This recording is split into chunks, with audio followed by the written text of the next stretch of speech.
सगळ्यांना वेलकम आहे बॉस. कुठूनही या, इथे येऊन मराठी भाषेचा अपमान आम्ही सहन करणार नाही. मी बोलतो आता रिक्षावाल्यांना, टॅक्सीवाल्यांना आणि गरज पडली तर वाजवतो सुद्धा. हजार हजार रुपये पुष्पा 2 ला देता, 200 रुपये नाही देतायत. फुकट नाही बघायची फिल्म मराठी लोकांनी. पाकिस्तानी लोकांच्या अंगात एक मस्ती आहे, ती काढायला हवी. आणि ती मस्ती अशी ना, आगाऊपणा म्हणतो ना आपण, ते आगाऊ लोक. Hi hello welcome. मी तेजल चौकेकर खोत लोकशाही मिररमध्ये तुम्हा सगळ्यांचं मनापासून स्वागत करते. आज मिररमध्ये माझ्यासोबत गप्पा मारण्यासाठी आलेला आहे एक असा कलाकार आहे जो अभिनयासोबतच त्याच्या स्पष्ट वक्तेपणामुळे नेहमीच चर्चेत असतो. अर्थातच जो माझ्यासोबत आहे अभिनेता, दिग्दर्शक आणि निर्माता असे तिहेरी भूमिका पार पाडणारा डॅशिंग पुष्कर जो. पुष्कर, तुझं लोकशाही मराठीमध्ये खूप खूप स्वागत. Thank you Tejal, thank you. सगळ्यात आधी कसा आहेस? फ्रेश आहेस? हा ठीक आहे ठीक आहे, मी जरा चिल करतोय जरा. ओके पुष्कर, तू नेहमीच आम्हाला सोशल मीडियाच्या माध्यमातून म्हणा, सिनेमातून, OTT प्लॅटफॉर्मवरून सगळ्यावरून आम्हाला पाहायला मिळतोसच. मग आता सगळ्यात आधी ना आम्हाला जाणून घ्यायचं आहे की पुष्करचं बालपण कसं होतं. कारण पुष्कर लहानपणापासूनच अगदी वयाच्या 4-5व्या वर्षापासूनच सिनेसृष्टीमध्ये काम करत होतास. तर तुझंही इतर मुलांसारखंच लहानपण होतं, कसं होतं? हो हो हो, खूप हंबल बॅकग्राऊंड आहे माझं. माझे बाबा पुण्यातले खूप मोठे एज्युकेशनिस्ट होते, सगळ्यांना माहिती आहेत. सुहास जोग सर केमिस्ट्री टीचर होते आणि 3 मुलांपासून त्यांनी कोचिंग क्लासेस सुरू केलं. आणि 3 मुलांपासून सुरू करून एक खूप मोठं त्यांचं स्वतःचं एक विश्व उभारलं त्यांनी. पण आम्हाला नेहमीच पाय जमिनीवर कसे ठेवावे हे शिकवलं. गरज पडली तेव्हा आम्हाला चांगला धडा सुद्धा शिकवला. आणि त्यामुळे मी आणि माझा मोठा भाऊ डॉक्टर अमोल जोग, आम्ही दोघेही खूप हंबल बॅकग्राऊंड मधनं आलेलो आहे. आणि त्यामुळे आम्हाला पैशाची व्हॅल्यू आहे, माणसांची जाणीव आहे. आणि हे सगळे मला वाटतं आई वडिलांचे माझ्या संस्कार आहेत. सो माझं पण बॅकग्राऊंड खूप हंबल होतं आणि ते आयुष्य छान होतं. आत्ता जरा असं जास्तीच धकाधकीचं आहे. आधीचं 90sचं जे एरा होता ना, जरा चांगला होता असं मला वाटतं. म्हणजे माणसं ना आपुलकीने वागायची तेव्हा. आता काय झालंय, जरा जेन झी आणि सोशल मीडिया एवढं ग्लोरिफाय झालंय की कुठेतरी मला वाटतं दुरावा आलाय नात्यांमध्ये, रिलेशन्समध्ये, फ्रेंडशिप्समध्ये. सो मला वाटतं तो काळ खूप चांगला होता, जेव्हा मोबाईल्स नव्हते, सोशल मीडिया, व्हॉट्सॲप, इंस्टाग्राम नव्हतं. माणूस एकमेकांना फोन करायचा, कसा आहेस हे विचारायचा. कोणाला काही इजा झाली किंवा काही लागलं तर त्याच्या घरी जाऊन त्याला विचारपूस करायचा त्याची. आता तसं नाही आहे तेजल, ऑनेस्टली. त्यामुळे आता जरासं सुपरफिशियल वाटतं, पण I am still okay man. आता अलोन फील होतं का sir? Yeah everybody is alone nowadays. कारण की मॅक्सिमम लोक खोटे आहेत. मॅक्सिमम लोक त्यांचा फायदा बघून समोरच्याशी वागतात. आणि मी माझ्या इंडस्ट्रीचंच नाही बोलत आहे, इतर इंडस्ट्रीमध्ये सुद्धा समोरच्या माणसाकडून काय फायदा नसेल तर ह्याच्याशी बोलावं का, ह्याला फोन करावा का, भेटावं का, हे आता हल्ली असं झालेलं आहे. म्हणजे कामापुरताच सध्याचं कम्युनिकेशन राहिलं असं म्हणायला हरकत नाही. अनफॉर्च्युनेटली हो. आणि आधीचं बरं होतं. आणि मी माझ्या बाबांना खूप मिस करतो. आता त्यांना जाऊन सुद्धा 15 वर्ष झाली. आणि आता काय होतं, एवढं आता प्रॅक्टिकल जग झालेलं आहे, त्यांची जास्त उणीव भासते मला आता. काय होतं, प्रोफेशनली तुम्हाला कधी कधी एकटं वाटतं, पर्सनली सुद्धा कधी कधी एकटं वाटतं, तुम्ही लो फील करता. सो बाबांची मला जाणीव भासते. आणि आज असते तर ऑफकोर्स एक मोठा आधार असता मला. पण ठीक आहे, आता we have to accept whatever is written in destiny. खरंच वडिलांचा आधार असणं ही तुला आता चांगलंच माहिती असेल, कारण की तू स्वतः एक वडील आहेस. खरं तर मला असं विचारायचं पुष्कर, तू एक डॉक्टर आहेस, डेंटिस्ट आहेस. सध्या डॉक्टर, अभिनेता असं नाव न लागता फक्त अभिनेता, निर्माता, दिग्दर्शक हेच नाव लागते. डेंटिस्ट कुठे मागे पडलाय? आणि कोणाची इच्छा होती खरं तर तू डेंटिस्ट व्हावं? अभिनय तर तुझा लहानपणापासून तुझा तिथेच कल होता. डेंटिस्ट नाही, मला कधीच डॉक्टर बनायचं नव्हतं. With due respect to all the doctors. मला नेहमीच डान्स आणि ऍक्टिंग मध्येच आवड होती लहानपणापासून. म्हणजे मी वयाच्या 5व्या वर्षापासून मी ऍक्टिंग करतोय, डान्स करतोय. सचिन सर माझे गुरु आहेत आणि बरीच कामं मला त्यांनी दिली. मला कधीच इच्छा नव्हती की मी मेडिकलचा अभ्यास करावा, पण माझ्या बाबांची ती इच्छा होती. कारण की त्यांना माहिती होतं की जर फिल्म इंडस्ट्रीमध्ये तुझं काही झालं नाही तर तुला एक बॅकअप काहीतरी असावं. आणि त्यांचं नेहमी असं म्हणणं आहे, म्हणजे मी पण तुझ्या मार्फत सगळ्या ॲस्पायरिंग ॲक्टर्सना हे सांगू इच्छितो, युवा पिढीला सांगू इच्छितो की तुमचं हे पॅशन आहे, मला मान्य आहे, ॲक्टिंग, मॉडेलिंग, डान्स, पण एज्युकेशन तितकंच महत्त्वाचं आहे. आज मी जेव्हा एक डॉक्टर आहे, शिक्षण घेतलंय मी मेडिसिनचं, मी जेव्हा एखादी स्क्रिप्ट वाचतो, एखाद्या माणसाशी संवाद साधतो, तेव्हा एक ती मॅच्युरिटी लेवल आहे ना, ती तुम्हाला शिक्षणामुळेच येते. सो आय टेल एव्हरीबडी की तुम्ही काहीही करा आयुष्यात, पण शिक्षण तितकंच महत्वाचं आहे. म्हणजे बॅकअप तर आहेच, पण to understand world, to understand everybody psychology, maturity. So माझ्या बाबांची इच्छा होती की मी डॉक्टर बनावं, माझी नव्हती, पण मी कसं बसं मेडिसिन केलं डॉक्टर झालो. पण मी प्रॅक्टिस नाही केली कधी, कारण की जेव्हा मी मेडिकल पास झालो त्याच्या दुसऱ्या दिवशी मी एका हिंदी फिल्मच्या सेटवर होतो.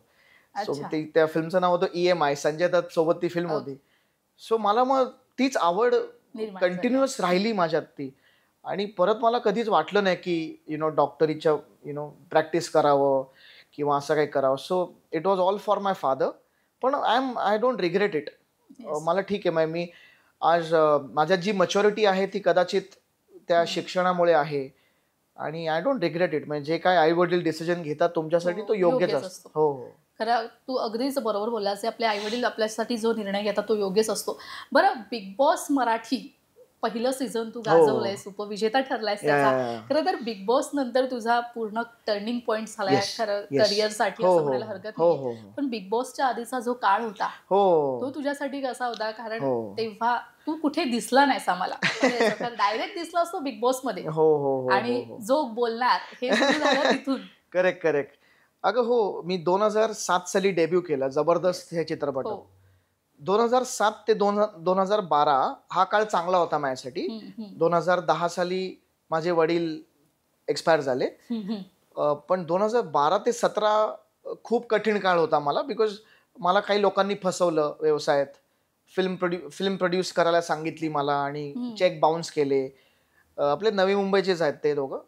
सो त्यांनी फसवलं मला आणि माझ्यावर 5 कोटीचं साधारण कर्ज आलं. सो ते फेडता ना माझे 4-5 वर्ष वाया गेली, आणि तेव्हा मग असं वाटलं लोकांना की हा तर संपला, इंडस्ट्रीमधनं बाहेर गेला. आणि जेव्हा तुम्ही काम करत नसताना तेव्हा इंडस्ट्रीचे लोक तुम्हाला ना फोन करतात ना तुमचा फोन उचलतात. सेम विथ मीडिया, ना तुम्हाला इंटरव्ह्यूसाठी बोलवतात ना तुमचा फोन उचलतात.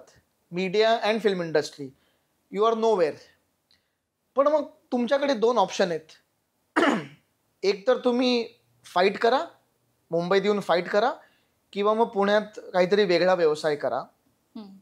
सो माझ्यात ती धमक, ती जिद्द अगदी लहानपणापासून होती, जी माझ्या आईबाबांनी मला नेहमी सांगितलं. नेव्हर गिव्ह अप हे जे ॲटिट्यूड आहे ते माझ्या आईवडिलांनी मला दिलं, सचिन सरांनी मला दिलं. सो मी म्हणालो की नाही, मला आज माझे बाबा नाही आहेत, पण त्यांना मी प्राऊड फिलिंग कशी देऊ शकतो की मी जर इथे हारलो ना तर मग माझ्या बाबांना ते आवडणार नाही, ना माझ्या आईला ते आवडेल. कारण की माझ्या चाइल्ड ॲक्टरच्या करिअरमध्ये माझ्या आईचा खूप मोठा वाटा आहे. मी जेव्हा लहान होतो तेव्हा आई, तिचं सगळं ॲस्पिरेशन, तिचं करिअर हे तिने सॅक्रिफाईस केलं माझ्यासाठी.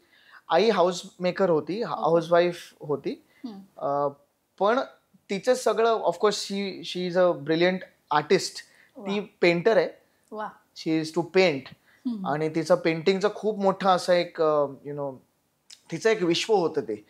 आणि मी चाइल्ड ॲक्टिंग करायचो म्हणून तिने सगळं ते सॅक्रिफाईस करून माझ्यासोबत मुंबईला यायची. असं तिने 7-8 वर्ष केलं तिचं स्वतःचं करिअर सॅक्रिफाईस करून. सो मी जे काही आज आहे ते माझ्या आईमुळे आहे आणि माझ्या वडिलांमुळे ऑफकोर्स. सो दोघांनाही आवडलं नसतं जर मी गिव्हअप केलं असतं ॲक्च्युली. त्यामुळे मी म्हणलो नाही, आपण गिव्हअप नाही करायचं, आपण मुंबईत येऊन फाईट करायचं. मी मुंबईत आलो, मी फाईट केलं, एक ट्रॅव्हल शो केला जो एका दुसऱ्या न्यूज चॅनलमध्ये आला. राजीव खांडेकर सरांचं मी आयुष्यभर ऋणी राहीन.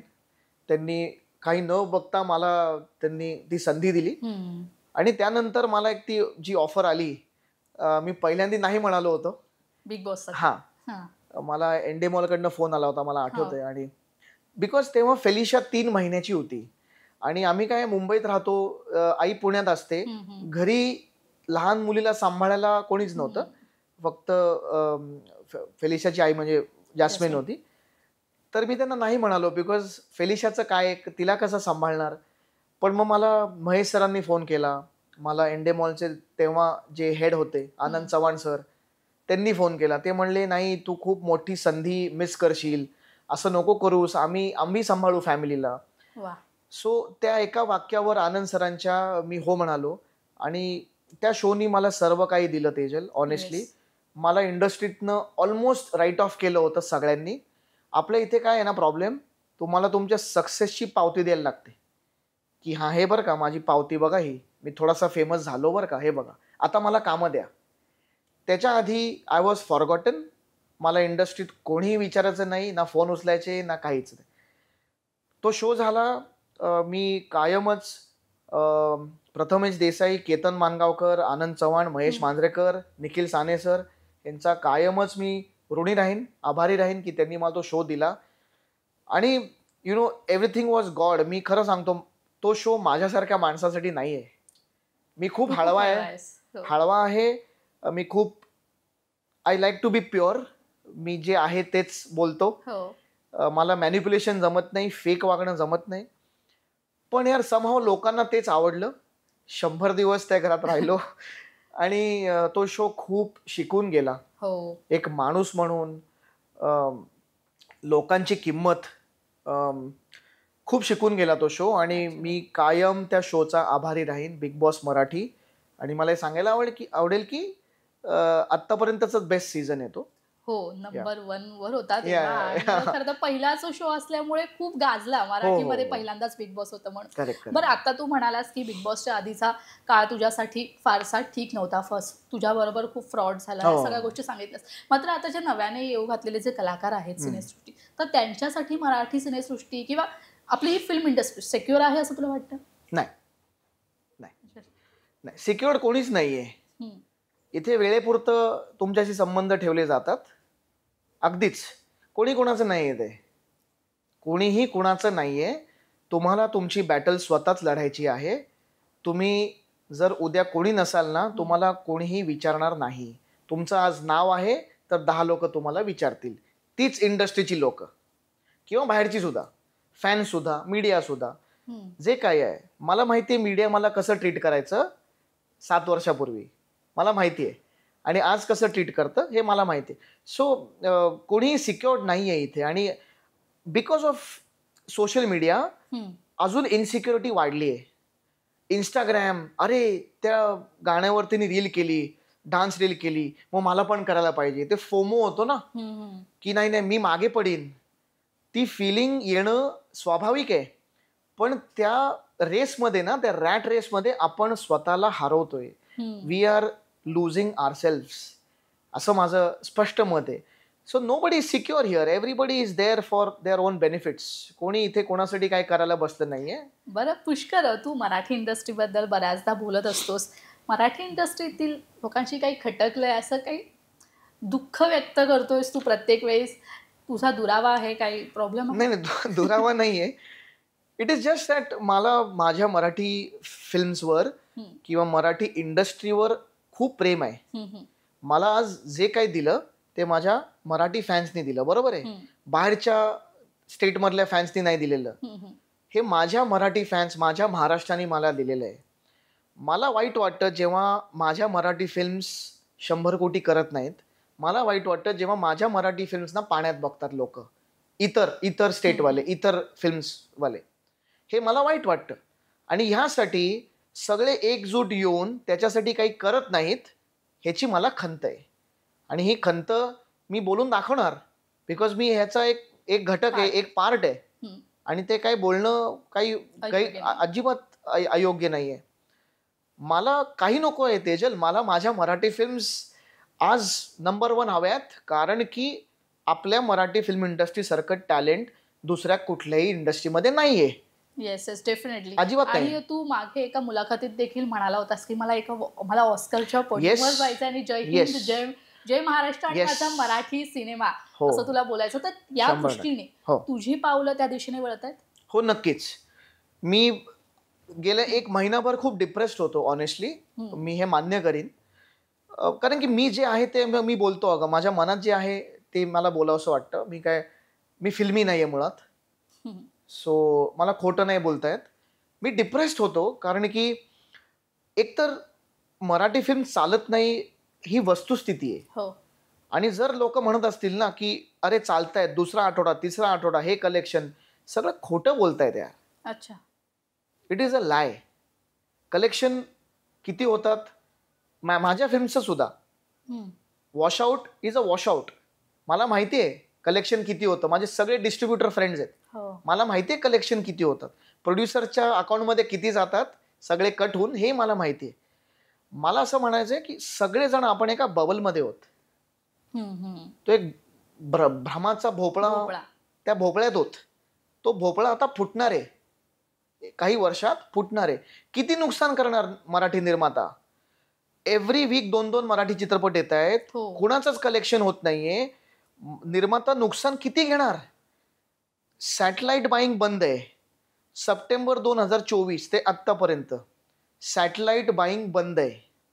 जवळजवळ 80 चित्रपट ह्यांचं सॅटेलाइट विकलं नाही गेलं.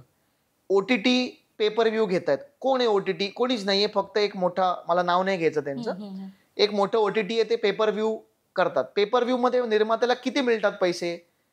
खूप वॉच टाइम झाला, खूप लोकांनी पाहिलं, 10 लाख रुपये. पिक्चर असते 2.5-3 कोटी 4 कोटीची, 10 लाख रुपये त्याचं काय होणार आहे? तिथे नुकसान आहे. म्युझिकला जास्त काही पैसा नाहीये. तुमचा थिएट्रिकल बिझनेस काही नाहीये. महाराष्ट्रीयन सबसिडी, तुम्हाला जेव्हा वाटतं की महाराष्ट्रीयन सबसिडी मिळणार तेव्हा सरकार बदलतं. सो म्हणजे स्पष्ट आहे हे, एकदम खरं सांगतोय मी. सो आम्ही रिकव्हरी करायची कुठून? आणि मग मराठी ऑडियन्स ट्रोल करणारी म्हणणार अरे तुम्ही काय दर्जाचेच करत नाही. अरे दर्जा आणणार कुठून? पैसे लावतो आम्ही, रिकव्हरी कुठनं करू? तुम्ही आणणार का रिकव्हरी? ते पण आहेच. मराठी माणूस मराठी फिल्म बघतो का जाऊन? तेच मला अजिबात नाही बघत. मराठी प्रेक्षक जेवढा नाटक वेडा आहे तेवढा सिनेमा वेडा नाहीये. आणि ते आपण पाहिलं तर हिंदी बघितलं, हिंदी साऊथ मध्ये चित्र वेगळं आहे. ह्याचीच खंत आहे ग. म्हणजे आज मराठी नाट्यसृष्टीला एक ती ती एक कल्चर आहे मला वाटतं, आणि ते प्रेम आहे, आस्था आहे, विच इज अमेझिंग. बट तीच आस्था, तेच प्रेम फिल्म्स बद्दल का नाहीये? मला असं वाटतं आज आपण कुठेतरी माउंटिंग मध्ये कमी पडतोय. We are not presenting our heroes as superstars. आपले सगळे स्टार आहेत, मराठीतले सगळे कलाकार, म्हणजे सगळे सिनियर, सगळे मोठे स्टार आहेत. आज it is just a question of 100 crore film. I am telling you, everybody has to come together. It has to be a passion project. आज तू आपले सगळे दिग्गज बघ, डिरेक्टर्स, म्हणजे अशा 20 हिंदी डिरेक्टर्सना मागे टाकतील सगळेच. असे टॅलेंटेड डिरेक्टर्स आपल्याकडे आहेत, रायटर्स आपल्याकडे आहेत. It is just I don't think they want to come together. मला ह्याचं वाईट वाटतं, आणि दुरावा नाहीये, मला ह्या गोष्टीचं वाईट वाटतंय. आणि आपले जे मराठी कलाकार आहेत, ज्येष्ठ कलाकार आहेत म्हणा, अशोक सराफ सर, त्यांच्या कॉमेडीला हिंदीमध्ये कुठेच टक्कर देऊ शकत नाही. कोणीच नाही, अजिबात नाही. आणि आपलं टॅलेंट हे जे आहे, आय थिंक आपण फक्त माउंटिंग मध्ये कमी पडतोय.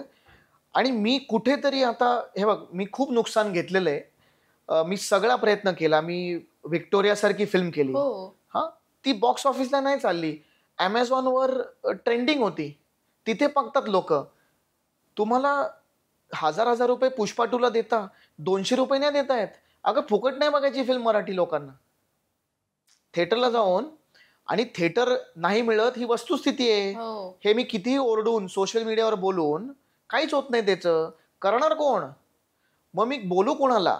खरं तर पुष्कर तुझे सिनेमे, आता व्हिक्टोरिया म्हण, बाप माणूस म्हण, मुसाफिर म्हण, इतके सिनेमे आले तरी पुष्कर आम्हाला तितकासा लाईमलाईट मध्ये दिसत नाहीये. लाईमलाईट मध्ये आहे मी. मला कुठे प्रॉब्लेम आहे, बॉक्स ऑफिस सक्सेस जोपर्यंत तुम्हाला मिळत नाही ना, तोपर्यंत तुम्हाला जे आपण म्हणतो ना सो कॉल्ड ट्रेडवाले, ते तुम्हाला सिरियसली घेत नाहीत ना.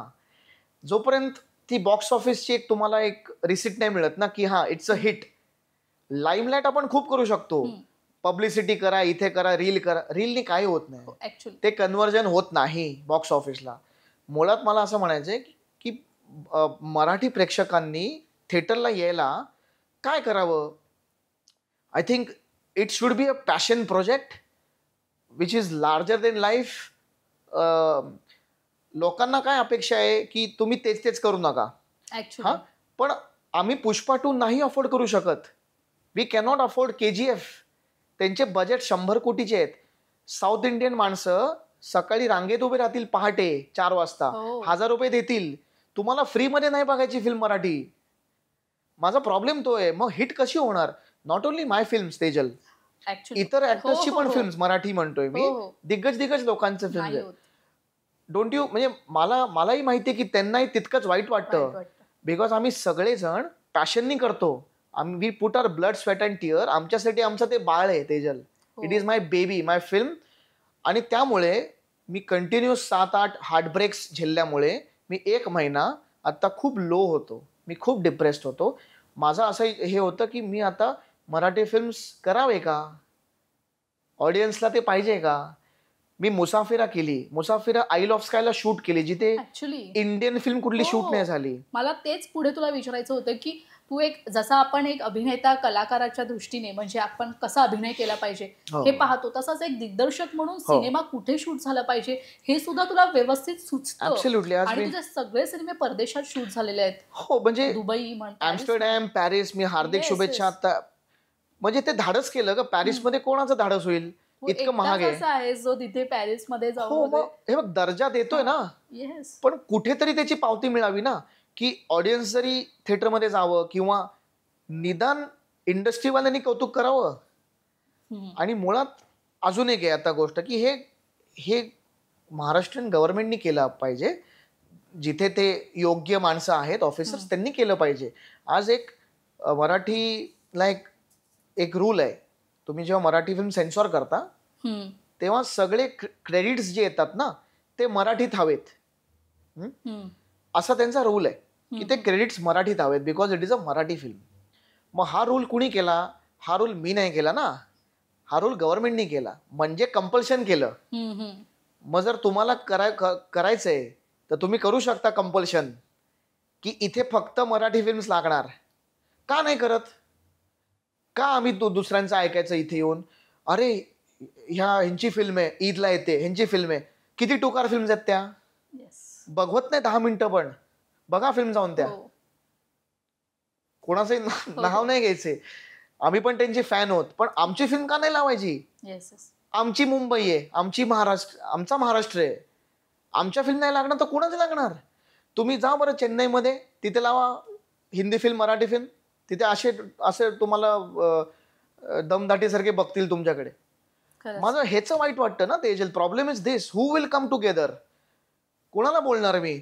आता मागच्या वर्षी बोललो, पण लगेच सरकार बदललं परत. मग आता बघूया. आता तर तुझा हा मुद्दा खरंच खूप महत्वाचा आहे. आणि आपण सध्या पाहतोय, सध्या मराठी बोलण्यावरून किती वाद पेटलाय सध्या. मराठी लोक जे आहेत त्यांच्यावर तुला काय म्हणायचंय? म्हणजे तू स्वतः एक मराठी प्रेक्षक आहेस, मराठी अभिनेता आहेस, आणि तुझं हे सगळं वर्तुळात तू फिरतोयस मराठी म्हणून. तुझ्या काय भावना आहेत या बाबतीत, जे सध्या वातावरण चालू आहे? स्पष्ट सांगावं तर बाहेरनं जे कोणी इथे येत आहेत त्यांचं वेलकम आहे. पण जिथे तुम्ही पैसे कमवता ना, जिकडे तुम्ही आहात मुंबईत, तिथे तुम्ही मराठी शिकणं अनिवार्य आहे, कंपल्सरी आहे. प्रश्नच नाही, ह्याला काही दुमत नाहीच आहे. आणि मी त्यांच्यासोबत उभा आहे. मला इथे काय डिप्लोमॅटिक नाही उत्तर द्यायचं. मला राग कुठे येतो? जिथे बाहेरनं येऊन माणसं मराठी भाषेचा अपमान करतात, तिथे मी सहन करणार नाही. मुंबईत येऊन कमवता ना, इथेच कमवता ना, इथे काय येता? मग कमवायला येता. मग त्या लँग्वेजची, त्या भाषेची रिस्पेक्ट तुम्ही केली पाहिजे. हा, माझा मुद्दा तेवढाच आहे. सगळ्यांना वेलकम आहे बॉस. कोलकात्यातनं या, UP बिहारातनं या, कुठूनही या, इथे येऊन मराठी भाषेचा अपमान आम्ही सहन करणार नाही. हा, मी बोलतो आता रिक्षावाल्यांना, टॅक्सीवाल्यांना, आणि गरज पडली तर वाजवतो सुद्धा. मला नाही आवडत. अगं इथे येतं तर तुम्ही बेइज्जती नाही भाई, इथे इज्जत से तुम्ही राहिलात तर आम्ही इज्जत देऊ ना, आमचं प्रेमच आहे तुमच्यावर ना, सगळ्यांवर प्रेम आहे. It is India boss, India आहे माझं. पण इथे येऊन मराठी भाषेचा अपमान नाही करायचा. मग मीही सहन करणार नाही आणि इतर पण जे अग्रेसिव्ह जे पक्ष आहेत ते पण नाही सहन करणार, आणि मी त्यांच्याशी सहमत आहे पूर्णपणे. आणि डोक्यात नाही जायचं लोकांनी. आणि ते इथे येऊन मास करतात ही लोक, काही लोक, ठराविक लोक इथे येऊन मास करतात. अजून एक प्रॉब्लेम माझा सांगतो. इथे येऊन कनेक्टेड टू फिल्म इंडस्ट्री, मोठे मोठे OTT प्लॅटफॉर्म आहेत, मोठे मोठे चॅनल्स आहेत, कॉर्पोरेट आहेत, व्हॉट एव्हर, मुंबईत काम करतायत. त्यांचे जे ॲक्विजिशन हेड आहेत, जे सिंडिकेशन करतात की बाबा मराठी फिल्म आम्ही विकत घेऊ, तेच अमराठी आहेत. हा खूप मोठा प्रॉब्लेम आहे. मला ॲड्रेस करायचा आहे तुझ्या मार्फत. वाय?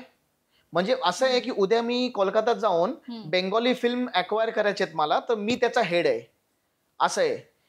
पटेल का त्यांना? मग इथे आम्ही का पटवून घ्यायचं? तिकडे जा, इथे काम करू नका. तुम्ही मराठी काय समजणार तुम्हाला? की पुष्कर जो कोण आहे किंवा हा कोण आहे तुम्हाला माहितीच नाहीये मराठीतलं. आणि they go according to box office ते असे 100 चित्रपट फ्लॉप आहेत. चांगले पिक्चर तुम्ही रिजेक्ट करता. मुळात तुम्ही मराठी फिल्म अक्वायर करायला यू आर अमराठी. तुम्हाला ती अक्कलच नाहीये मराठी अक्वायर करण्याची. तिथे मराठी माणूस हवा की नको? आपले मराठीत किती दिग्गज लोक आहेत, तिथे मराठी माणूस ठेवा ना, ज्याला मराठी कळतं. तो माझा हे प्रॉब्लेम आहे बॉस, आणि हे मी ऍड्रेस करतोय. किती बोलणार माणूस? पुष्कर, तुझी कळकळ आम्हाला खूप जाणवते, कारण तुझा जो मुद्दा एक दिग्दर्शक म्हणून, एक अभिनेता म्हणून, आणि त्याहून म्हणजे एक मराठी माणूस म्हणून तुझी कळकळ आहे, खरंच जाणवते.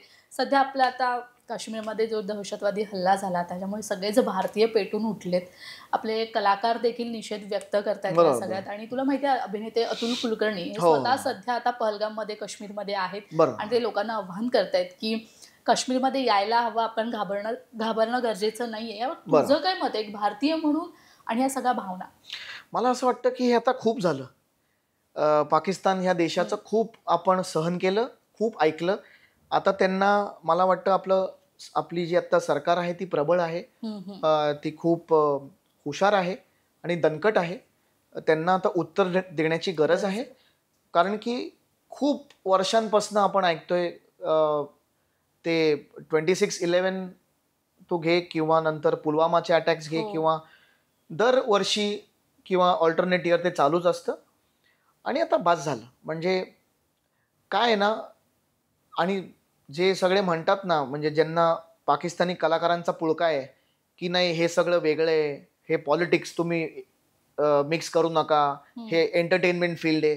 का मिक्स नका करू?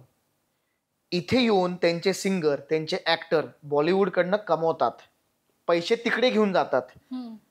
तिकडचे जे पैसे आहेत, एव्हरीबडी नोज पाकिस्तान हा देश हा एक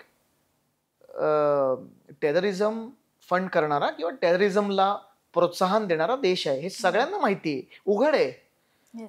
सो त्यांच्या देशातले कलाकार इथे येऊन कसं चालेल? It is an insult to all the martyrs, जे जवान, जे शहीद झाले, आपल्या लोकांना, जे निष्पाप निरागस लोक आत्ता गेले, 27 जे जण मेले. आणि मला वाटतं की आता त्यांना उत्तर द्यायला हवं की हे बस झालं. म्हणजे मी सोशल मीडियावर खूप बघतो ना, त्यांना ना एक विशिष्ट प्रकारची त्यांच्या अंगात मस्ती आहे. पाकिस्तानी लोकांच्या अंगात एक मस्ती आहे, ती काढायला हवी. आणि ती मस्ती अशी ना, आगाऊपणा म्हणतो ना आपण, ते आगाव लोक आहेत. तिकडचे जे सिव्हिलियन्स आहेत ना, ते आगाव आहेत. सोशल मीडियावर माझे आहेत काही ओळखीचे, जे UK मध्ये आहेत, ते माझे फ्रेंड्स आहेत, आणि मी अनफॉलो केलं त्यांना. मला नाही पटत. तुम्ही आहात, फ्रेंड्स होता माझे किंवा आहात, whatever. For me my country comes first. For me जे शहीद झालेले जवान आहेत, they come first for me. India is my priority. आणि एवढं सगळं होऊन तिकडचे जनरल, तिकडचे मेजर हे वेगळंच काहीतरी बोलतायत. म्हणजे तुम्ही हा अटॅक कंडेम करण्याच्या ऐवजी, की भारताला निर्विवाद सपोर्ट करण्याच्या ऐवजी, तुम्ही म्हणताय आम्ही रेडी होतो, आम्ही डिफेन्स करायला रेडी आहोत. अरे गधाड्यांनो, तुम्ही तिथे जे 27 लोकांना मारलंय त्याला कंडेम करा आधी. ते ज्या लोकांनी मारलंय त्यांना शोधण्याचा आम्हाला मदत करा ना. तुम्ही जर तुमच्या मनात काही खोट नाहीये, तुमचा जर त्याच्यात काही हात नाहीये, तर कोण असं बोलेल? तुम्ही शोधायला मदत करा जर तुमचा हात नाही ना त्याच्यात. सो इतके आगाऊ आणि इतके निर्लज्ज असे ते लोक आहेत तिकडचे. सो मला प्रचंड राग आहे त्यांचा. आणि पुण्यातली काही लोक होती, त्यातले काही मी ओळखायचो. सो बिकॉज मी पुण्याचा आहे, सो मला माहिती आहेत ते काय फॅमिलीज. आणि इट इज अनबिलिव्हेबल. म्हणजे मी विचारही करू शकत नाही की समोर आपण एका ट्रिपला गेलोय आणि माणूस येऊन तुम्हाला शूट करतो. How can you kill somebody like this? Newly married couple पण होते. म्हणजे किती हा क्रूरपणा आहे, किती निर्लज्जपणा आहे. आणि त्यांना उत्तर मला आपलं आत्ताचं जे सरकार आहे ते खूप सक्षम वाटतं. आणि मला वाटतं की मोदी साहेब खूप चांगलं त्याच्यावर एक उपाय काढतील. आणि बस झालं आता. म्हणजे पाकिस्तानचं खूप आपण ऐकलं, सहन केलं, आता नाही. खरं तर संपूर्ण देशभरात याची हळहळ व्यक्त होतेच, कारण ही खूप हृदय पिळवटणारी घटना होती. तो दिवस आपल्या सगळ्यांसाठीच खूप वाईट होता. पण मला तुला पुष्कर असं विचारायचं, तू अनेकदा सोशल मीडियाच्या माध्यमातून तुझं बोलणं स्पष्ट वक्तेपणामध्ये किंवा जो बोलणार बोलत असतोस, तू ट्रोलर्सलाही खूप छान पद्धतीने उत्तर देतोस. म्हणजे आज तुझं पोस्ट टाकलीस, तुला ट्रोल झालं, तरी उद्या काही समाजविरोधी गोष्ट घडली तरी तू लगेच तुझी पोस्ट असतेस. त्यानंतर एक्सप्रेसिव्ह पुष्कर जोग, सेन्सिटिव्ह पुष्कर जोग, ते सेम मम्माज बॉय असलेला पुष्कर जोग आणि आता सुपर डॅड म्हणून असलेला पुष्कर जोग कसा इव्हॉल्व होत गेला ह्या सगळ्यामध्ये, आणि काय तुझं मत आहे? मला या लाईफमध्ये ना खूप शिकवलं आणि फेलियर्सनी खूप शिकवलं. मी सक्सेस खूप कमी पाहिलाय, फेलियर जास्ती पाहिलंय. त्यामुळे मला खूप समाजाने खूप शिकवलं की तुम्ही जेव्हा कोणीतरी असता तेव्हा समाज तुमच्याशी कसं वावरतं, कसं वागतं, आणि तुम्ही कोणीच नसता तेव्हा कसं वागतं. Failure teaches you everything. आजकाल प्रॉब्लेम काय झालाय, युवा जे कलाकार आहेत ना, जे रील स्टार झाले किंवा जे एक सिरियल करून खूप हिट झाले, त्यांनी फेलियर नाही पाहिला. त्यामुळे त्यांना त्या सक्सेसची अजून व्हॅल्यू नाहीये. लगेच मिळालं सगळी गोष्ट. आयतं नाही म्हणणार मी, पण त्यांना लगेच मिळालं. त्यासाठी खटाटोप म्हणा किंवा कष्ट. Failure is the thing. तुम्हाला त्यातनं जावं लागतं एकदा. आपले प्रत्येक दिग्गज तुम्ही बघा, प्रत्येकाला एक फेलियर आलेलंच आहे. सो आय थिंक समाजाने मला खूप शिकवलं. मी मुळात खूप हळवा माणूस असल्यामुळे मला खोटेपणा आवडत नाही. त्यांनी मी खूप शिकलो की कोण खरा आहे, कोण खोटा आहे. I believe in purity of soul. हे तुमचं जेव्हा क्लीन आहे ना, तुमचं सोल जेव्हा प्युअर आहे ना, you have nothing to fear. तुम्हाला काहीच घाबरायची गरज नाही, बिकॉज तुमचं सोल प्युअर आहे. सो कदाचित माझा सोल प्युअर असल्यामुळे काही लोकांना मी खटकत असेल. कदाचित माझा सोल प्युअर असल्यामुळे काही लोकांना माझ्यावर काम नसेल करायचं किंवा काम नसेल द्यायचं. I am okay with that. आता मी जे काही घडतंय ना, आता मी त्या स्टेजला पोहोचलोय तेजल की मी म्हणतो की okay, accept it and move on. आता तू स्टेबल आहेस. म्हणजे stable as in I have to accept it. Stable नाहीये, I have to accept it की ओके, हे लोक काम देत नाहीयेत का तुला, ठीक आहे, move on, work more hard, अजून कष्ट कर, स्वतःचं काम क्रिएट कर. That's okay, move on in life. मी आता क्रिप करणं बंद केलं. रड गाणं म्हणतात ना, ते बंद केलं आता. की नाही, रडायचं काय कारण नाही. त्याला तुम्हाला काम द्यायचं नाहीये, त्याची इच्छा आहे, ठीक आहे, ओके आहे, that's fine. They are comfortable with their group, that's okay. Box office success अजून नाही मिळालं, it's okay, move on, work hard. पण तुमच्याकडे एक शस्त्र असतं माहिती आहे, प्रत्येक कलाकाराकडे एक शस्त्र आहे. ते जेव्हा ऍक्टिव्हेट होतं ना, ते माझं ऍक्टिव्हेटेड नेहमी असतं. ते म्हणजे हार्डवर्क, कष्ट. तुमच्याकडून तुमचं नशीब आणि कष्ट हे कोणीच हिरावून घेऊ शकत नाही. माझ्याकडे जोपर्यंत ते आहे ना, मैं ऐसा नहीं जाने वाला, मी असंच नाही जाणार आहे. मी कुछ तो जलवा करके जाऊंगा. आणि मी जबरदस्त 2 ही फिल्म खूप माझी ॲम्बिशियस फिल्म आहे, सुपर हिरो फिल्म आहे. त्याच्यात मी काही अशा गोष्टी आणणारे, प्रयत्न करणारे की आधी कधी झाल्या नाही आहेत. किंवा आता माझी एक हिंदी फिल्म येणार आहे, कोक.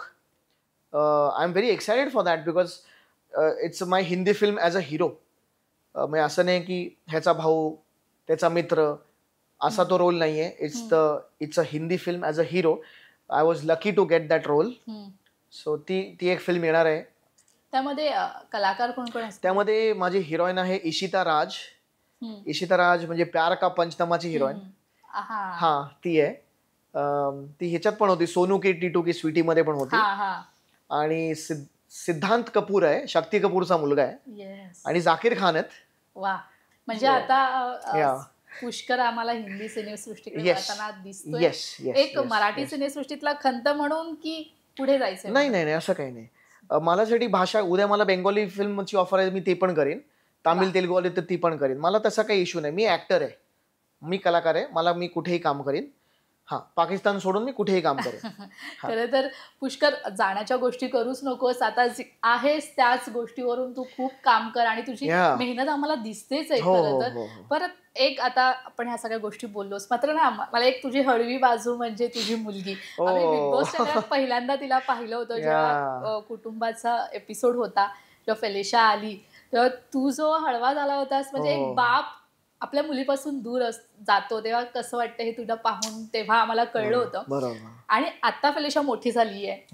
फेलिशाचा इंटरेस्ट कशामध्ये? आता तू पाहिलं असेल, फेलिशा कशात इंटरेस्ट घेते जास्त? फेलिशाला मला मीडियामध्ये नाही आणायचं. कारण असं आहे ना की ह्या फील्डमध्ये ना आमच्याबद्दल जेव्हा मी ऍक्टिंग करतो, ऍक्टरच्या मेंटल हेल्थ बद्दल कोणीच बोलत नाही. आम्ही खूप गोष्टीतनं जात असतो. प्रत्येक दिवशी आम्ही जज होत असतो, ट्रोल होत असतो. सो दर दिवशी काम मिळेलच असं नाही. मॅनिप्युलेशन असतं, लॉबिंग असतं, ग्रुपिंग. सो त्या मेंटल हेल्थ साठी ना आय डोंट थिंक माझ्या मुलीला त्यातनं मला तिने जावं. ऑफकोर्स तिला आता कळतंय की दादा ऍक्टर आहे. ती माझ्या फिल्म्स बघते.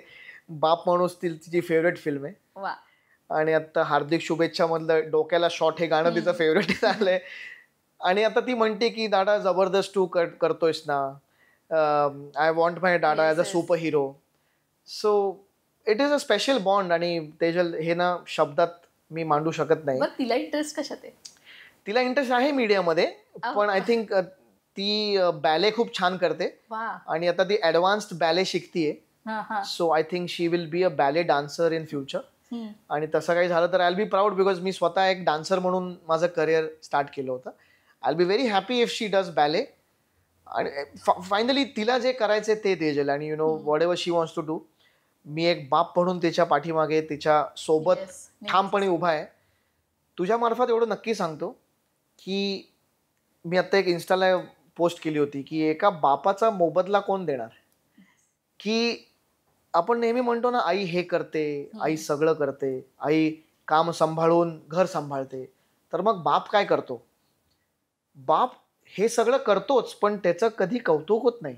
बापाच्या एफर्ट्सचं कधीच एफर्ट होत नाही, एक्नॉलेज होत नाही. अनसंग हिरो आहे तो. आणि I feel heart of a father is masterpiece of nature. So जगातलं सर्वात मोठं सुख आहे ना, हे माझ्यासाठी ना पैसा, ना गाडी, ना बंगला, काही नाही आहे माझ्यासाठी. रात्री जेव्हा माझ्या मुलीला मी झोपवतो ना माझ्या खांद्यावर, ते माझ्यासाठी जगातलं सर्वात मोठं सुख आहे. आणि ती जेव्हा मी कामावरनं येतो, जेव्हा ती येऊन मला मिठी मारते ना तेजल, त्याच्यासारखं सुख जगात नाही आहे. आणि मला वाटतं प्रत्येक बापाने त्यांच्या मुलीला असंच मोठं करावं आणि त्यांच्या सेफ्टीसाठी स्ट्राईव्ह करावं. पण तू बोलताना देखील किती हे झालायस, म्हणजे इतका इमोशनल झालायस तुझ्या मुलीसाठी. इतकी अटॅचमेंट असते बापलेकीची. ते नैसर्गिकच आहे. बापलेकीचं नातं खरंच खूप वेगळं असतं. जरी आई बरोबर जे कनेक्ट असले तरी मुली ह्या जास्त वडिलांसोबत जास्त कनेक्ट असतात. इट इज ऑल्सो बिकॉज हळवं नातं आहेच आहे. इट इज ऑल्सो बिकॉज हल्ली प्रेम खूप सुपरफिशियल झालंय. म्हणजे नाटकी झाले प्रेम. कोणी खरं वागतच नाही, सगळेच खोटे वागतात. म्हणजे सगळ्यांना तुमचा फायदाच करून घ्यायचा आहे.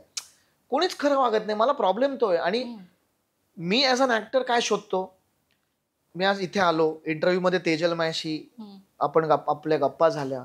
तेजल खरी होती, एकदम खरी वागली माझ्याशी. हे शोधत असतो. जेव्हा मी सेटवर जातो किंवा जेव्हा मी मित्र नाहीच आहेत म्हणा मला जास्त, दोनच मित्र आहेत इंडस्ट्रीमधले. सो प्रेम कुठे मिळेल तुम्हाला? असं ठिकाण मी शोधत असतो तेजल. इथे प्रेम मिळेल का?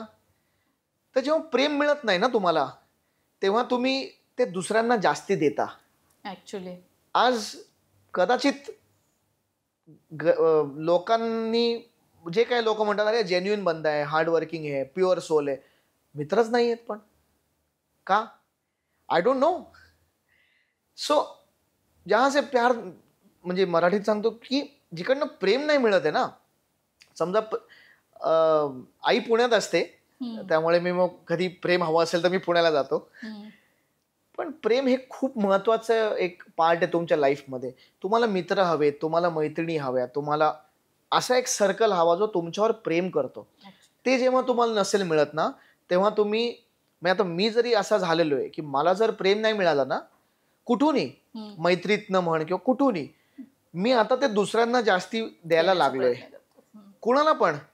आता मी समजा माझ्या इंस्टाग्रामवर काही लोक आहेत, ती जरासा डिप्रेस्ड आहेत किंवा काही पोस्ट टाकतात, मी त्यांना फोन करतो, ओके आहेस ना, काही लागलं तर सांग मला, मी येऊ का, काय पाहिजे तुला. काही संबंध नाही माझा त्यांच्याशी. मी फोन करतो आणि बिकॉज का काळजी घेतोय. आता खूप माझ्या मैत्रिणींना मी सांगतो, शूटिंग करताय, स्टे हायड्रेटेड, पाणी प्या, वेळेवर खा. माझे काहीही त्यांच्याशी एवढा संबंध नाहीये. पण जेव्हा ते तुम्हाला मिळत नाही ना, जेव्हा तुम्हाला लोक विचारत नाहीत ना की कसा आहेस पुष्कर, तेव्हा तुम्ही जास्ती बाहेर देता लोकांना. सो हेच तुझ्या मार्फत लोकांना सांगतोय की बी अ गिव्हर, लोकांना द्या, be kind. You never know what everyone is going through in their life personally. हे जे ट्रोल करतात ना, you never know what we are going through in our life. आणि मी रिप्लाय तेव्हाच करतो जेव्हा माझ्या डोक्यात सणक जाते. जेव्हा बायकांना घाण बोलतात ना, माझ्या हिरोईन्सना जेव्हा ऑब्जेक्टिफाय करतात, तेव्हाच मी बोलतो. सो बाकी मला काही बोला, मला काही फरक पडत नाही, दॅट्स फाईन. मी ठीक आहे, मला काही बोलतात आता लोक, आय डोंट केअर. ट्रोल आता असं झालं ना की कोणत्याही गोष्टीवर ट्रोलर्स उत्तर देतच असतात. पण मला आता तुला असं विचारायचंय की आपण जे काम करतोय त्या कामाचं आपल्याला कौतुक होते की नाही, आणि आपल्याला कौतुकाची हाव असते. हो ना, हो ना, हो ना. ते कुठेतरी कमी पडते. हो हो, नक्कीच. मला वाटतं प्रत्येक कलाकार स्तुतिप्रिय असतोच. कलाकाराला काय आहे, तुमच्या कामाची पोचपावती म्हण किंवा एक ॲक्नॉलेजमेंट म्हण, हे मिळणं गरजेचं आहे. काही सर्कलमध्ये होतंय माझ्या बाबतीत की इंडस्ट्रीमध्ये म्हणतात लोक की अरे वर्षातनं 3 फिल्म्स करतो, चांगल्या क्वालिटीचे करतो, फिल्म्स रिलीज होतात, विकले जातात. पण मग त्याचं पुढे काय, व्हॉट नेक्स्ट, हा प्रश्न मी स्वतःलाच विचारत असतो की व्हॉट नेक्स्ट यार. सो त्याच पोचपावतीसाठी चालू आहे, काम चालू आहे, कष्ट चालू आहेत की बाबा कधीतरी ती पोचपावती बॉक्स ऑफिसच्या माध्यमातून मिळेल. बिकॉज ते देणं गरजेचं आहे. अगं, एक फ्रायडे आहे ना, तो तुम्हाला माझ्यासाठी खूप महत्वाचा आहे. फिल्म्स येतात, लागतात, ठीक आहे, अरे रिलीज झाली फिल्म, विकली गेली, ठीक आहे, ओके. बट जब तक वो बॉक्स ऑफिस नहीं आता ना, तब तक मी कष्ट करत राहणार. आणि त्यामुळे तुझे कष्ट, तुझे सिनेमे आम्हाला पाहायचेच आहेत. मात्र आपण ना आता पुष्कर, तुझे काही जुने सिनेमे होते जे गेले, त्याच्या काही आठवणी आहेत, म्हणजे काही फोटोज आहेत, त्याचे मी स्क्रीनशॉट काढले आमच्या टीमने. तर ते तुला मी दाखवते आणि तुझ्या त्या आठवणी आम्हाला सांगायच्या, थोडक्यात सांगशील? वाव, ऑडियन्सला पण दाखवतो मी. माझी पहिली फिल्म ॲज अ हिरो, जबरदस्त, जे आजही मला डीएम करतात लोक की दादा कधी करतोय जबरदस्त. तू येणार आहे? We are starting this because मला ना तेजल ती नुसतीच फिल्म म्हणून नाही करायची. I want it to set an example. मी जे बोलतोय ना ते खरं घडलं पाहिजे ना, नाहीतर मला म्हणतील लोक हे नुसतं बोलतो. सो मला ते फक्त बोलायचं नाहीये, मला ते करून दाखवायचंय. की जेव्हा मी म्हणतो ना की माउंटिंग ऑफ अ फिल्म, त्या दर्जाची फिल्म माझ्या मराठी ऑडियन्ससाठी, की कंपल्सरी यार नाही ही फिल्म बघायला जायला पाहिजे आपण, तसं काहीतरी द्यायचंय. म्हणून थोडा वेळ लागतोय. 1-1.5 वर्ष झाली आम्ही स्क्रिप्टिंगवर काम करतोय. त्याच्यात एक खूप मोठा मराठी सुपरस्टार ऑलरेडी साइंड आहे. So I am very happy for that. So एक खूप मोठा मराठी सुपरस्टार आहे तो त्या फिल्ममध्ये आहे ऑलरेडी. आणि सगळे एक्साइटेड होते. या सो ह्या फिल्मची आठवण खूप आहे. म्हणजे Sanjay Narvekar sir I feel Marathi इंडस्ट्रीला लाभलेला एक हिरा आहे. आय डोंट थिंक ह्यांच्यासारखा ॲक्टर, त्यांची एनर्जी, त्यांचं कॉमिक टायमिंग हे बऱ्याच लोकांमध्ये आहे. हिंदीच्या 10 लोकांना असं मागे टाकतील. सो संजय सर त्यांच्यासमोर काम करणं मला खूप दडपण होतं. बिकॉज माझी पहिली फिल्म होती आणि महेश सरांनी डिरेक्ट केली होती.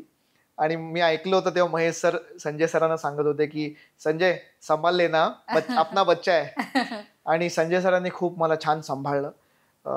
त्यांचं कॉमिक टायमिंगला मी तर मॅच करू शकत नाही, पण आय ट्राईड. आणि मानसी होती. Mansi is still a dear friend. She is an amazing artist. 2 मध्ये आम्हाला मानसी पाहायला मिळणार आहे. हा, तर तिला विचारलं पाहिजे. मानसी करशील का जबरदस्त तू? So Mansi is a dear friend. आणि मी सगळ्यांना रिस्पेक्ट करतो. हे कलाकार सगळे जे आहेत ना ते स्वकष्टाने वर आलेले आहेत. I respect Mansi a lot. Sanjay sir, ह्या फिल्ममध्ये एक असा किस्सा झाला होता की स्टंट करताना माझा हा अंगठा तुटला होता. सो हे खूप लोकांना माहिती नाही. सो हा अंगठा माझा ऑलरेडी ब्रोकन आहे. हा सर्जिकली रिपेअर्ड थंब आहे. सो मला हे बेंड नाही करता येत. हे बघ, अजूनही मला बेंड नाही करता येत. एक स्टंट होता फिल्ममध्ये की we were trying, matrix film पाहिली अशी, तो कियानो रिव्हची एक स्टंट होती. सो महेश कोठारे सर म्हणाले की पुष्कर हा स्टंट करशील का? तर मी यंग होतो आणि तेव्हा काही असं काही वाटत नाही, जोश होता. म्हणलो सर तुम्ही जे बोलाल ते करीन. सो तो स्टंट मी केला आणि तो अनफॉर्च्युनेटली फिल्ममध्ये नाहीये बिकॉज माझा ऍक्सिडेंट झाला त्या स्टंटमध्ये. आणि मी असा झाडावर फेकलो गेलो, बिकॉज केबल स्टंट होते. झाडावर फेकलो गेलो आणि तोंड आपटेल ह्या भीतीने मी हात मध्ये आणला आणि त्याच्यात माझा अंगठा हात तुटला.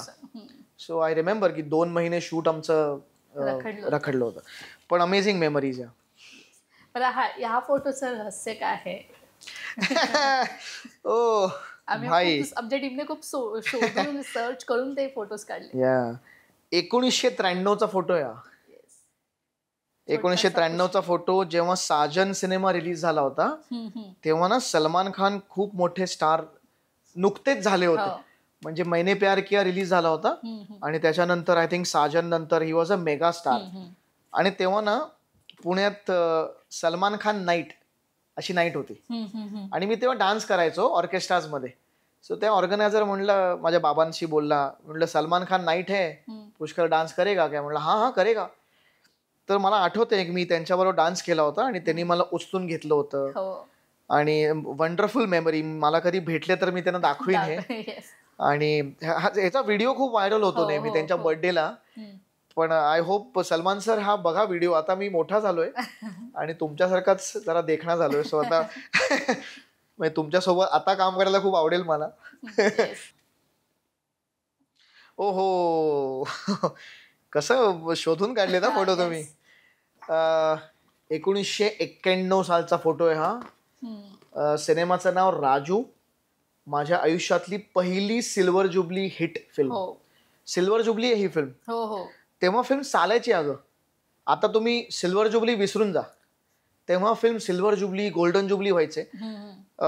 छान आठवण, कारण की बाबा होते तेव्हा. खूप दिग्गज डिरेक्टर कांचन नायक यांच्यासोबत मी काम केलं.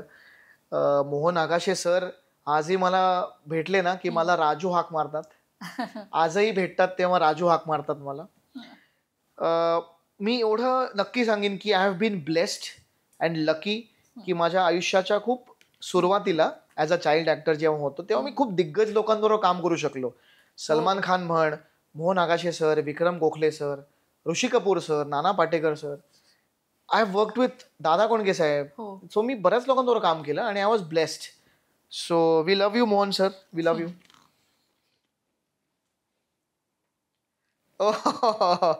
Okay. Yeah. This was a film called Mission Possible. 2010 साली ही फिल्म मी केली. ऑफकोर्स स्क्रिप्ट वाईज जरा फिल्म गणली.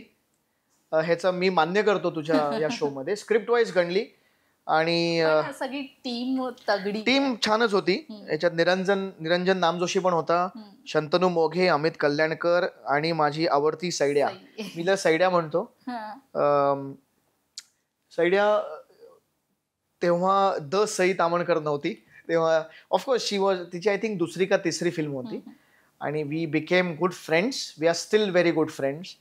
आणि मला थोडंसं असं खंत वाटते की मी तिला तिची हिट फिल्म नाही देऊ शकलो. पण आता बघूया, जबरदस्त तू करशील का सैड्या? नाही, मी आता तिला विचारणार आहे, आता स्क्रिप्ट झाले की विचारणार आहे. पण तिला I owe her a hit. आणि ऑफकोर्स तिला, she is a fabulous human being. आणि ती माझ्यासारखीच आहे, स्पष्ट. खूप कष्ट करून तिने स्वतःचं एक विश्व निर्माण केलेलं आहे. I really adore such women, enterprising women, जे स्वतःच्या बळावर स्वकष्टाने इथपर्यंत पोचतात. I just love their courage. आणि सैड्या, more power to you, keep shining. Yes, आता आपल्याला पुष्करने हिंट पण दिली आहे, कदाचित जबरदस्त 2 मध्ये आपल्याला सई तामणकर पाहायला मिळेल. अजून विचारायचं आहे तिला मला. ओ वाव वाव वाव, मस्त शोधून काढले यार तुम्ही फोटो. या फिल्मचं नाव आहे धूम टू धमाल. हास्य जत्राचे जे डिरेक्टर आहेत सचिन गोस्वामी आणि सचिन मोटे सर, हे ह्या फिल्मचे रायटर डिरेक्टर होते. मोहन सरांबरोबर मी खूप काम केलं, ऍक्च्युली 4-5 फिल्म्स केल्या. आणि again one of the greats of Marathi. आपले किती ग्रेट्स आहेत यार, म्हणजे आता जस्ट 5 मिनिटात आपण 5 नावं काढली आहेत. आणि त्यांच्यामुळे आपल्याला आपली ती एनर्जी बूस्ट होते. ऍब्सोल्युटली. म्हणजे आज Prashant Damle sir, Mohan Joshi sir, Bharat Jadhav sir, Mohan Agashe sir, everybody is a दिग्गज. आणि म्हणून मला त्रास होतो की आज आपलं तेवढं माउंटिंग का नाहीये मराठी फिल्मचं. सो ह्या फिल्मच्या खूप चांगल्या आठवणी आहेत, बिकॉज माझा प्रिय मित्र सुशांत शेलार पण या फिल्ममध्ये होता. आणि सुशांत बरोबर मी 70 का 80 दिवस आम्ही एकत्र राहिलोय बिग बॉस मराठीमध्ये. अत्यंत चांगला माणूस, अत्यंत जीवाला जीव देणारा मित्र आणि खरंच एक गुणी कलाकार. पण सुशांत बद्दल मला एक वाटतं की सुशांत अजून ऍक्टिंग का नाही करत यार, because Sushant is a great actor. तो एक जबरदस्त कलाकार आहे माहितीये मला. मी जेव्हा त्याच्यावर काम केलं, I got to know the actor in him. आणि मी सुशांतला नेहमी सांगतो, यार सुशांत, तू यार ऍक्टिंग और कर, तू your a great actor. So I love you Sushant. आणि Mojo sir, love you. Last ओहो, okay, Chandramukhi. Okay okay okay. So yeah, this is a photo of well done baby. हा सिनेमा मिक्स्ड आठवणी येते या फिल्मच्या. काही गोड, काही कडू, काही आंबट अशा आठवणी आहेत. पण I wish the best to Amruta. महाराष्ट्राची ती चंद्रमुखी आहे.